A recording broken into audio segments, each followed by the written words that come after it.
Hello बच्चों, आपका स्वागत है श्याम सर की क्लास में। बच्चों, आज हम आपको कक्षा 12 भौतिकी का लेक्चर नंबर 7 बताने वाले हैं। भाग फर्स्ट का है आपका अध्याय फर्स्ट वैद्युत आवेश अर्थात क्षेत्र का। टॉपिक है बहुल आवेशों के बीच बल अर्थात अध्यारोपण का सिद्धांत। इसमें हम लोग अध्यारोपण के सिद्धांत को अच्छे से देख करके, अच्छे से समझ करके हम लोग आगे कंटिन्यू करेंगे इसको। देखिए, अध्यारोपण का सिद्धांत, जैसा कि आपको पता होना चाहिए कि अध्यारोपण का सिद्धांत मोस्ट इंपॉर्टेंट टॉपिकों के अंतर्गत आता है। इसे बहुल आवेशों के बीच बल के नाम से भी जाना जाता है अर्थात अध्यारोपण का सिद्धांत, प्रिंसिपल ऑफ सुपरपोजिशन। इसको हम लोग केयरफुली देख करके आगे हम कंटिन्यू करते हैं। चलिए, जैसा अध्यारोपण का सिद्धांत हम लोग यहाँ देखते हैं। देखिए, अध्यारोपण का जो सिद्धांत है इसमें इसका नाम है बहुल आवेशों के बीच बल। जैसे नाम से ही पता है, बहुल आवेशों के बीच बल का मतलब होता है कि यदि मान लिया कोई निकाय आपके पास है, कोई एक ऐसा सिस्टम है जिसमें यन आवेश उपस्थित है। अगर कोई एक ऐसा सिस्टम है जिसमें यन आवेश उपस्थित है तो उसमें किसी एक आवेश पर जो लगने वाला वैद्युत बल होगा वो मतलब कैसे निकालेंगे, तो उसको हम कूलाम के नियमानुसार सीधे नहीं निकाल सकते हैं। उसके लिए हमें प्रिंसिपल ऑफ सुपरपोजिशन को पढ़ना पड़ेगा। तो चलिए हम लोग प्रिंसिपल ऑफ सुपरपोजिशन की शुरुआत करते हैं। देखिए, अगर मान लिया कोई निकाय है, कोई निकाय हो या चालक हो, उसमें यन आवेश उपस्थित हैं, तो अगर आपसे पूछा जाए कि किसी एक आवेश पर वैद्युत बल बताइए, तो एक आवेश पर अगर वैद्युत बल बताने के लिए पूछता है तब आपको अध्यारोपण का सिद्धांत आपको जानना बहुत जरूरी है। जैसे माना कोई एक निकाय है, एक निकाय में यन आवेश हैं। कितने आवेश हैं? एन आवेश। तो मान लेते हैं एक सिस्टम है, कोई भी एक सिस्टम है, उस सिस्टम में यन आवेश, एक आवेश यहाँ पे है, मान लेते हैं Q1 आवेश है। एक दूसरा यहाँ पे उस निकाय में आवेश है Q2 आवेश है, और उसी निकाय में एक यहाँ है Q3 आवेश है। उसी निकाय में Q4, Q5, Qn, यहाँ पे मान लेते हैं Qn, यनवा आवेश स्थित है। एक निकाय, एक सिस्टम है, इसमें ढेर से आवेश Q1, Q2, Q3, Qn आवेश स्थित है। तब अगर आपसे इसमें पूछता है, क्वेश्चन पूछ सकता है किसी एक आवेश, अच्छा आप बताइए इस निकाय में जो अगर यन आवेश उपस्थित है तो पहले आवेश पर कुल कितना वैद्युत बल लगेगा, तो आपसे पूछेगा। या फिर पूछेगा दूसरे आवेश पर कुल कितना वैद्युत बल लगेगा, या फिर तीसरे आवेश पर कुल कितना वैद्युत बल लगेगा, या फिर यनवे आवेश पर कुल कितना वैद्युत बल लगेगा। इसको अगर निकालना है तो इसको हम लोग प्रिंसिपल ऑफ सुपरपोजिशन के आधार पे आसानी से निकाल सकते हैं। तो पहले हमें जानना होगा प्रिंसिपल ऑफ सुपरपोजिशन क्या है, अध्यारोपण का सिद्धांत क्या है, उसको जानना पड़ेगा। तो चलिए पहले हम लोग अध्यारोपण का सिद्धांत जानते हैं, उसके बाद हम लोग किसी एक आवेश पे बल कैसे निकाला जाएगा उसको आसानी से निकाल सकते हैं। तो चलिए बिना देर किए हुए हम लोग पहले इसको जानते हैं, अध्यारोपण का सिद्धांत क्या है। अध्यारोपण का सिद्धांत क्या कहता है एक बार आपको बता देते हैं। अध्यारोपण का सिद्धांत है, यदि किसी निकाय में एन आवेश उपस्थित हैं, यदि किसी निकाय में एन आवेश उपस्थित हैं, Q1, Q2, Q3, Q4, Q5, Q6, Qn, N आवेश उपस्थित हैं, तो उसमें किसी एक आवेश पर लगने वाला वैद्युत बल अलग अलग आवेशों के द्वारा लगाए गए वैद्युत बलों के सदिश योग के बराबर होता है। इसी को कहते हैं अध्यारोपण का सिद्धांत। मतलब अगर हमें Q1 आवेश पर वैद्युत बल निकालना है तो Q1 आवेश पर Q2 आवेश भी वैद्युत बल लगाएगा, Q3 भी लगाएगा, Q4 होगा तो Q4 भी लगाएगा, Q5 लगाएगा, और यनवा आवेश भी Q1 पर वैद्युत बल लगाएगा। अगर आपको दूसरे आवेश पर निकालना हो तो दूसरे पर पहला आवेश भी लगाएगा, तीसरा लगाएगा, चौथा लगाएगा और यनवा भी लगाएगा। इस तरह से यही है प्रिंसिपल ऑफ सुपरपोजिशन। एक बार हम फिर से रिवीजन कर देते हैं अध्यारोपण का सिद्धांत।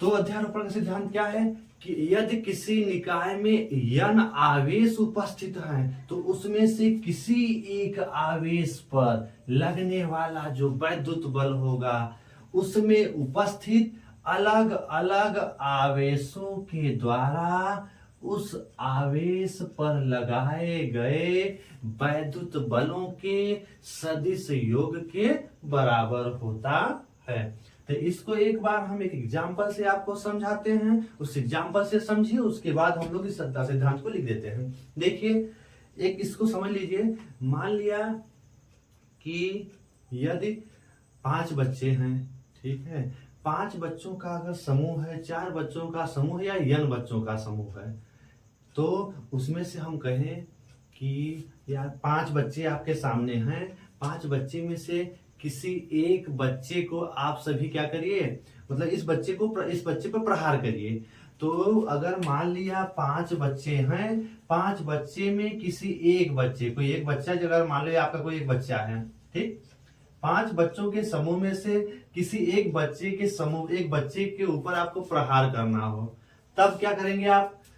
हमने कहा कि इस पहले बच्चे को आप सभी मिलकर के क्या करिए, इसके ऊपर प्रहार करिए। तो आप करेंगे क्या? अरे जो आपका दूसरा वाला बच्चा होगा, ये पहला बच्चा है ना, ये दूसरा वाला बच्चा होगा, इस पर ये भी इस पे प्रहार करेगा।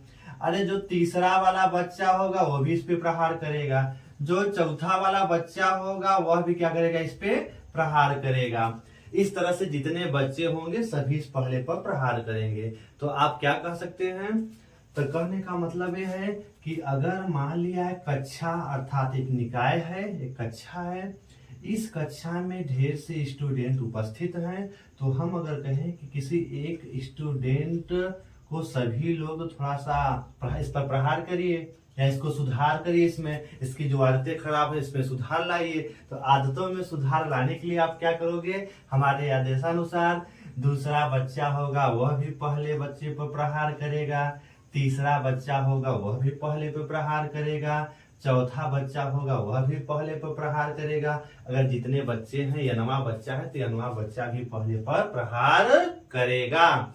अगर अब आपसे कहा जाए कि इस पहले वाले बच्चे पर कुल कितनी मार पड़ी, मतलब कितना इस पे प्रहार हुआ, सभी बच्चों ने मिलकर कितना मारा, तो आप यही तो बताओगे कि पहले वाले बच्चे को दूसरे ने भी पीटा अर्थात प्रहार किया, तीसरे ने भी प्रहार किया, चौथे ने भी प्रहार किया, और यनवा है तो यनवे ने भी प्रहार किया। तो इस पर जो कुल प्रहार अर्थात कुल मार पड़ी, कितना पड़ी?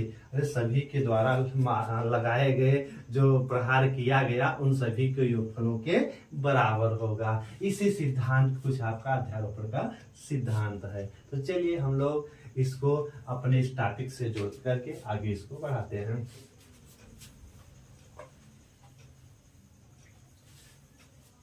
इसी के आधार पर इसको आप लोग समझ लीजिए। तो आपको, हमें लगता है कि आपको समझ में आ गया। अगर नहीं समझ में आया तो आज एक बार फिर से देखिए।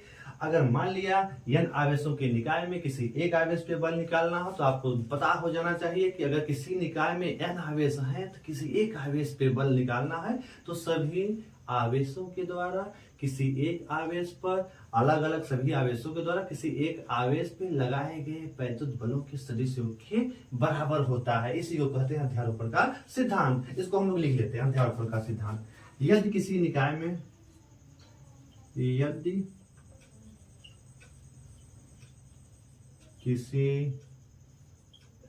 यदि किसी निकाय में n आवेश हैं तो n आवेश हैं तो n आवेश पुस्तक में लिखिएगा Q1 Q2 Q3 Qn। यदि किसी निकाय में n आवेश उपस्थित हैं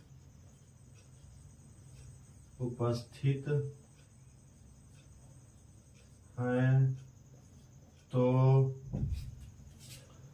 उसमें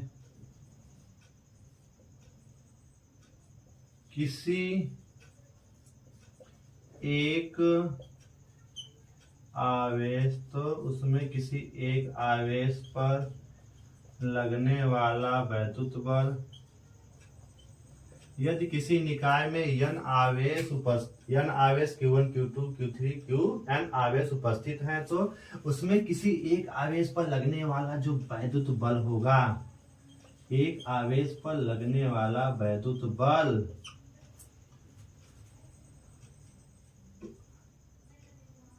उसमें उपस्थित सभी आवेशों के द्वारा किसी एक आवेश पे लगने वाला वैद्युत बल अन्य आवेशों का लीजिए, अन्य आवेशों के द्वारा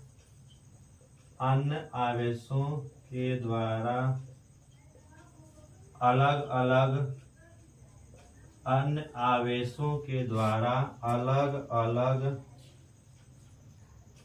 अलग लगाए गए किसी एक आवेश पर लगने वाला वैद्युत बल अन्य आवेशों के द्वारा अलग अलग लगाए गए वैद्युत बलों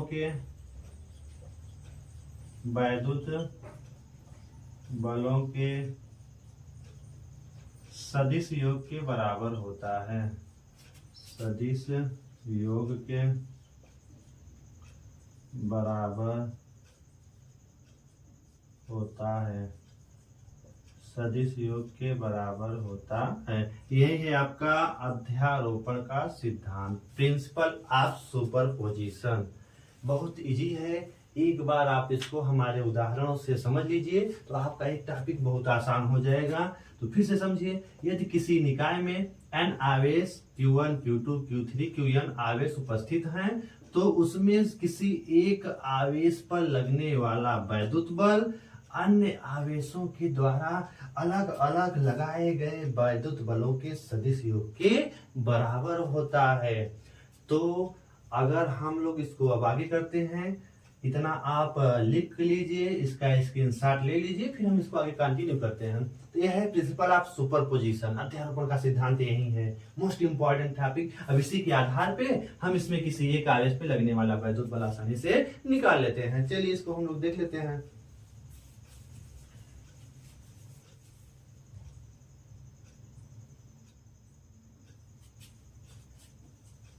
चलिए इसको इरेज करते हैं, उतारिए बच्चों। चलिए स्क्रीनशॉट ले लीजिए।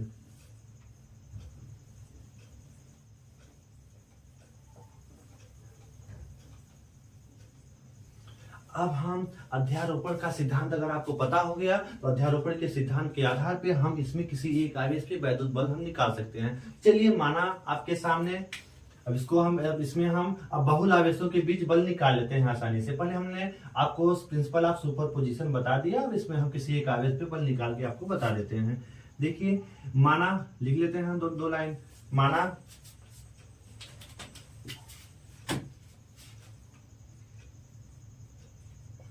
माना किसी निकाय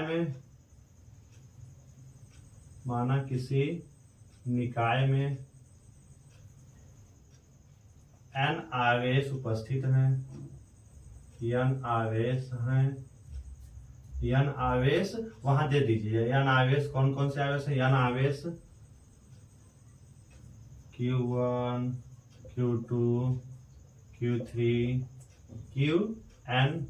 माना किसी निकाय में n आवेश Q1, Q2, Q3, Qn उपस्थित हैं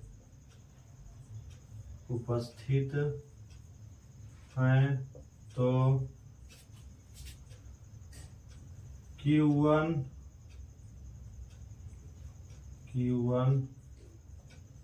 आवेश पर लगने वाला वैद्युत बल। माना किसी निकाय में n आवेश उपस्थित हैं तो Q1 आवेश पर लगने वाला वैद्युत बल ज्ञात करने के लिए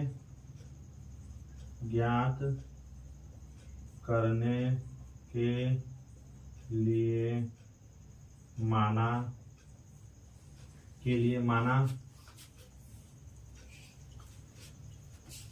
Q2, Q3, माना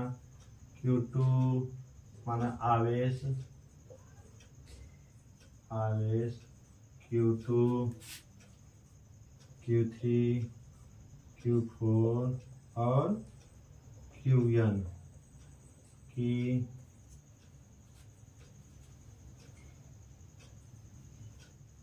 माना आवेश Q2, Q3, Q4, Qn की Q1 के सापेक्ष स्थित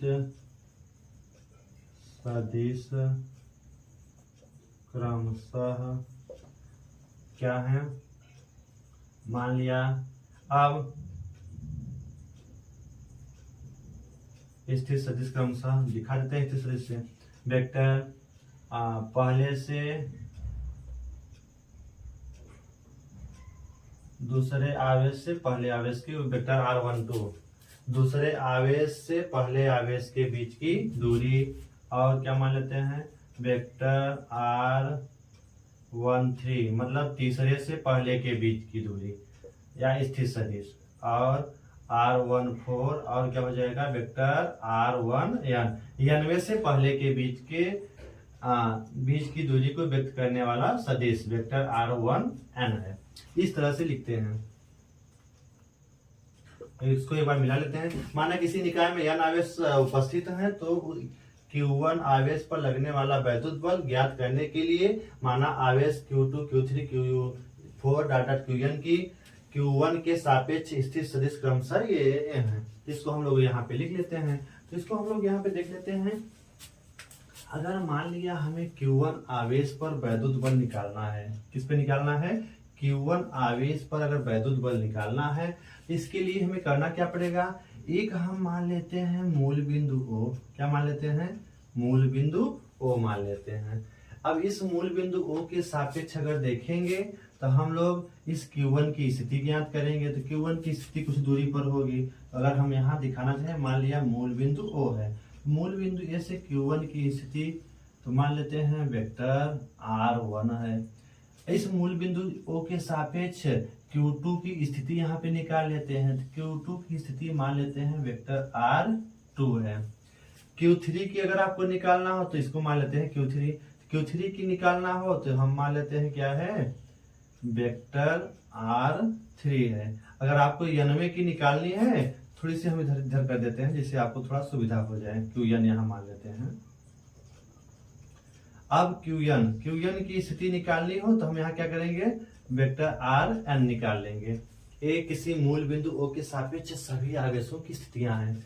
अब हम करेंगे क्या, अब चूंकि हमें मान लेते हैं Q1 पर वैद्युत बल निकालना है, अर्थात इस Q1 पे इन आवेशों के द्वारा कितना वैद्युत बल लगेगा, तो हम क्या कर सकते हैं, पहले तो इनके बीच की हमें क्या है, इनके बीच की दूरी को व्यक्त करने वाला जो स्थित सदिश होगा उसको देखेंगे। तो मान लेते हैं Q1 और Q2 के बीच की स्थिति को व्यक्त करने वाला जो सदिश है वो मान लेते हैं दूसरे से पहले के बीच की दूरी। तो दूसरे से पहले के बीच की दूरी को व्यक्त करने वाला सदिश है वेक्टर r12। इसी तरह से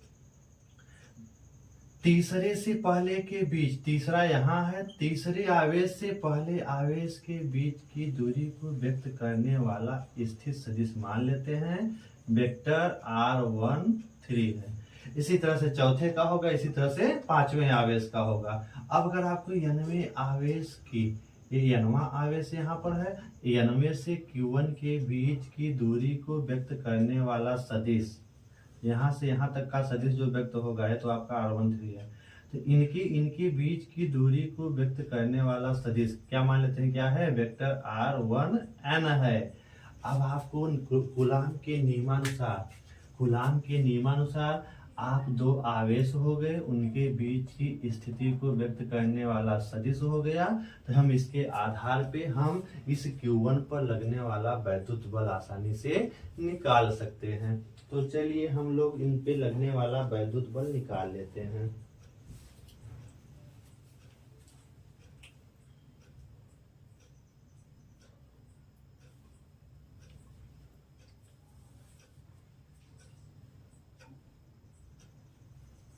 चलें, अब इसको आगे बढ़ाते हुए हम आगे चलते हैं।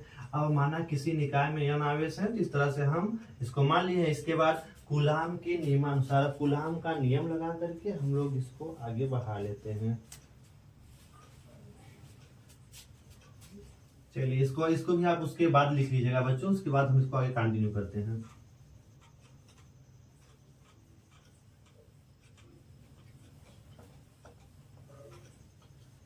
अब हम बहुल आवेशों के बीच बल निकाल रहे हैं, तो अब हम लिखते हैं कूलाम के नियमानुसार, कूलाम के नियमानुसार।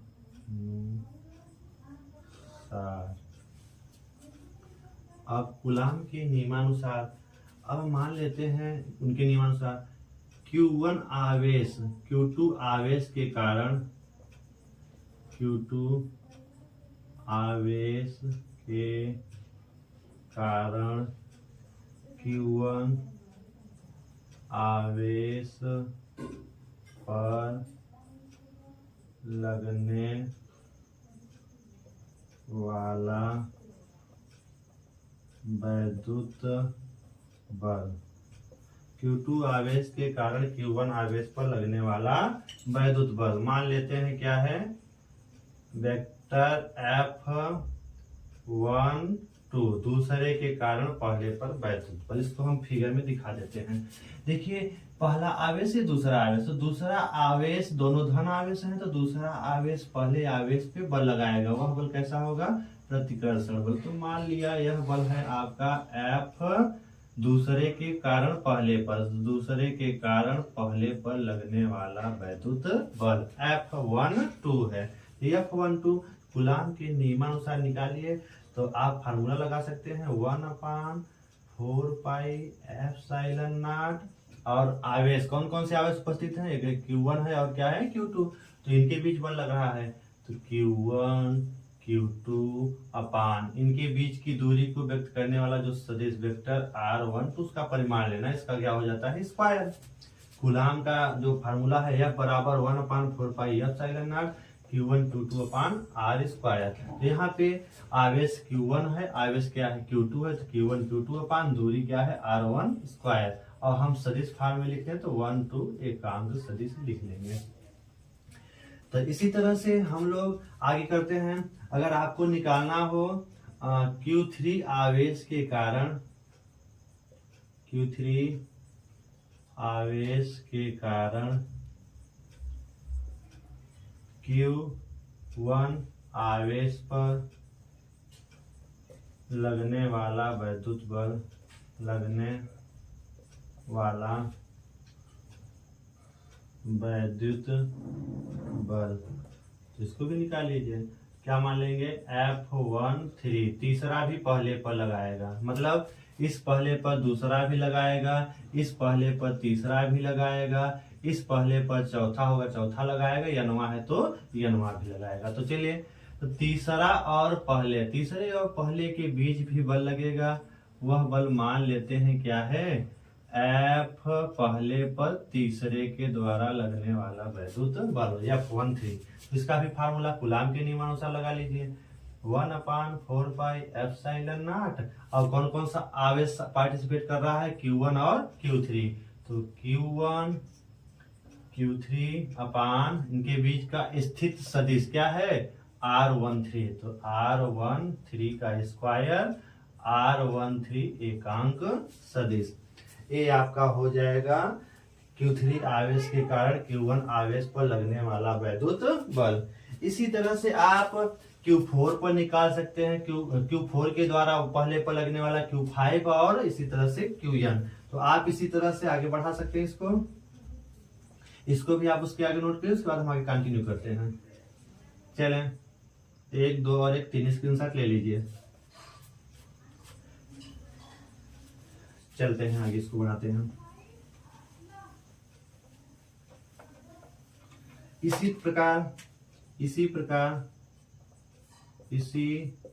प्रकार 99 आवेश के द्वारा 99 आवेश के कारण Q1 आवेश पर लगने वाला वैद्युत बल। अब Q1 आवेश पर 99 आवेश के कारण पहले आवेश अर्थात 99 नहीं है Qn आवेश के बाद Q1 आवेश कर दीजिए, सबसे अच्छा है। Qn आवेश के कारण Q1 आवेश पर लगने वाला वैद्युत बल तो निकाल लीजिए। तो मान लेते हैं आपका ये है Qn आवेश, ये है पहला आवेश, तो यह आवेश भी इस आवेश पे वैद्युत बल लगाएगा। वह बल क्या होगा, इस तरह से आपका दिखाया जाएगा F1n, मतलब n वें आवेश के कारण भी पहले आवेश पर वैद्युत बल लगेगा। अब देखिए इस Q1 आवेश पे कुल बल लग गए, तो मान लेते हैं इस Q1 आवेश पर टोटल कुल बल लग गया F, वेक्टर F लग गया। तो F कुल किसके बराबर होगा, F12 plus F13 plus F14 plus dot dot F1n के होगा। तो आप पहले इसको निकाल लीजिए। तो Q1 तो यहाँ F1n बराबर क्या हो जाएगा 1/4 पाई एप्सिलॉन नॉट, और कौन कौन आवेश शामिल हो रहा है, Q1 और कौन हो रहा है Qn, और इनके बीच स्थिर सदिश क्या है R1n और R1n एकांक सदिश। तो इस तरह से आप सभी जितने आवेश होंगे सभी इस पहले आवेश पे सभी बल लगाएंगे। तो उसी को हमने बल को निकाल लिया। अब आपने अभी पढ़ा अध्यारोपण के सिद्धांत से, आगे लिख लेते हैं। अब जब सब बल आपने निकाल लिया तब लगा लीजिए प्रिंसिपल ऑफ सुपरपोजिशन, अध्यारोपण के सिद्धांत से। अब सिद्धांत उनका क्या था, किसी एक आवेश पर लगने वाला वैद्युत बल जो आपने मान लिया वेक्टर F1 है, वो किसके बराबर होगा, अलग अलग आवेशों के द्वारा उस आवेश पर लगाए गए वैद्युत बलों के सदिश योग के क्या होता है, बराबर होता है। यही है प्रिंसिपल ऑफ सुपरपोजिशन।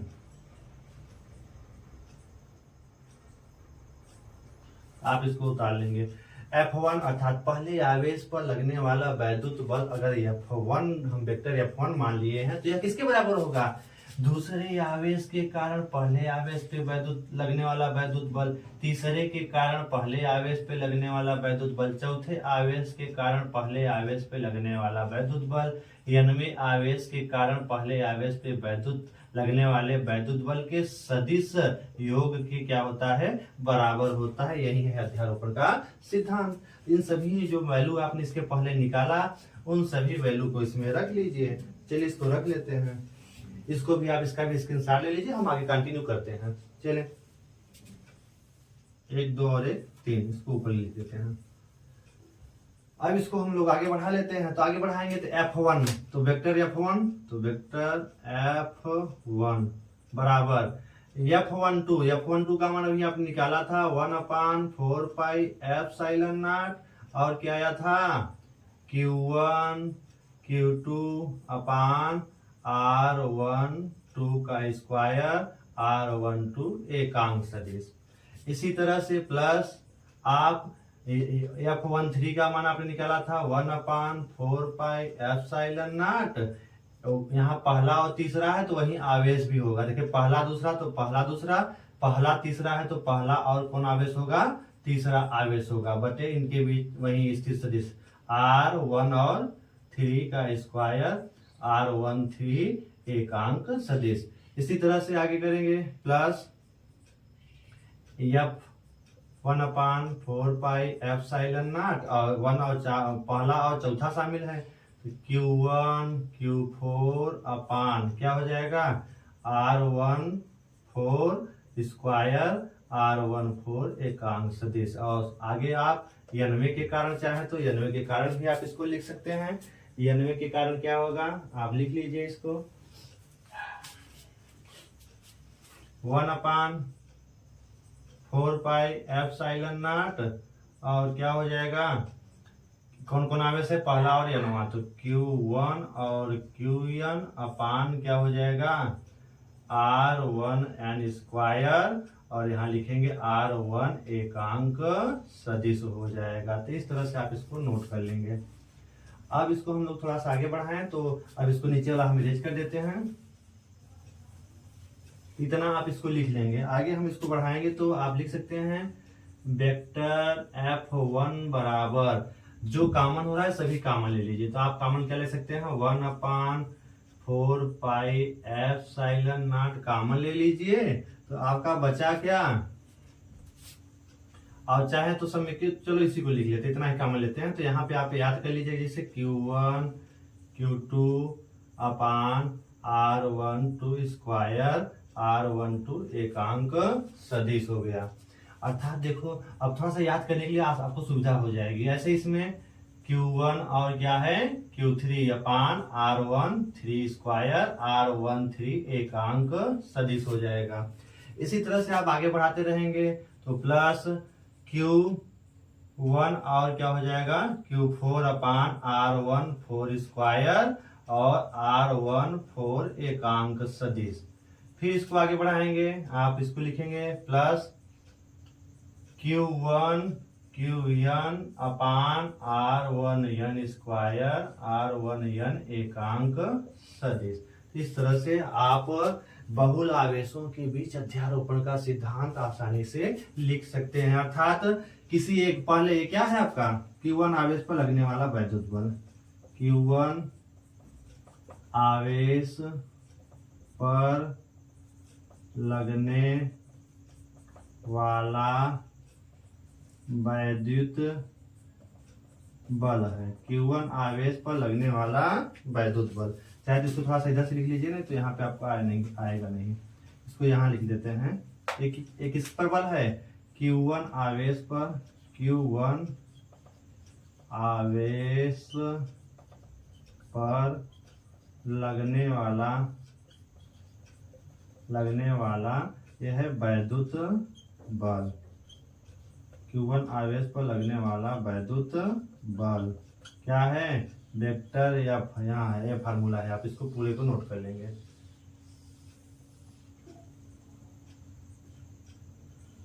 यह है पूरा फार्मूला। तो कहने का मतलब पहले आवेश पे जो लगने वाला वैद्युत बल है अलग अलग आवेशों के द्वारा लगाए गए वैद्युत बलों के सदिश के क्या होता है बराबर होता है। तो ये आपका फार्मूला है, इसको आप तैयार करिए। अब अगर आपसे पूछता है पहले के अलावा दूसरे पे पूछ लेता है तो इसको आप कंटिन्यू आगे बढ़ा सकते हो। इसको हम इधर से देख लेते हैं, फिर से इसको आप उतार लीजिएगा।